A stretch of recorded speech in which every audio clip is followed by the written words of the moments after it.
If you have a hard time seeing how to factor a trig equation, try replacing your sines or cosines with x's. And so in this case, maybe think of this problem as 2x squared minus x equals 0. And seeing it written like this, we can see that it's not a trinomial, it's not a difference of two squares, but I can factor this with a greatest common factor. Each of those terms have an x in common, so I can take out an x, and what's left over then is 2x minus 1. And so if you can do that, you should be able to factor the original equation with trigonometric functions in it as well.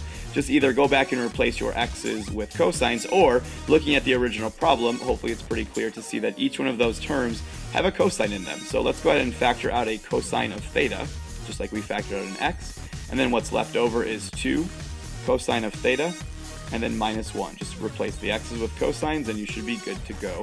And so since we have two things that are being multiplied together to equal 0, I know that one of those two factors must be 0. So let's go ahead and split this up. And so I have two equations to now solve, just like we've solved earlier. If you'd help solving with these, maybe go back and watch one of our earlier videos. So either cosine of theta is equal to 0, which looking at my trig chart, I see that there's two angles that get me a cosine ratio of 0. That would be pi over 2 and 3 pi over 2. So just take a look at your trig chart and you should find those angles in there.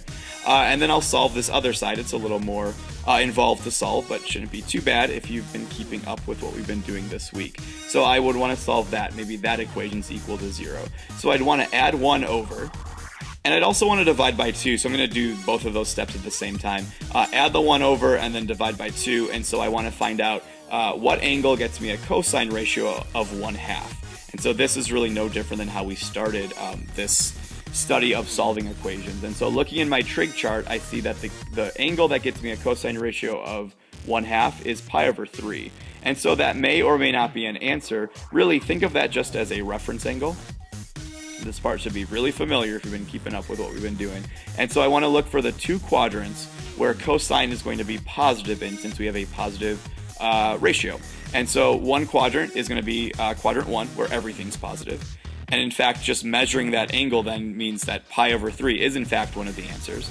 So there's a third answer to this equation, pi over 3 works. However, there's a second quadrant where cosine's positive. Cosine is also positive in quadrant 4.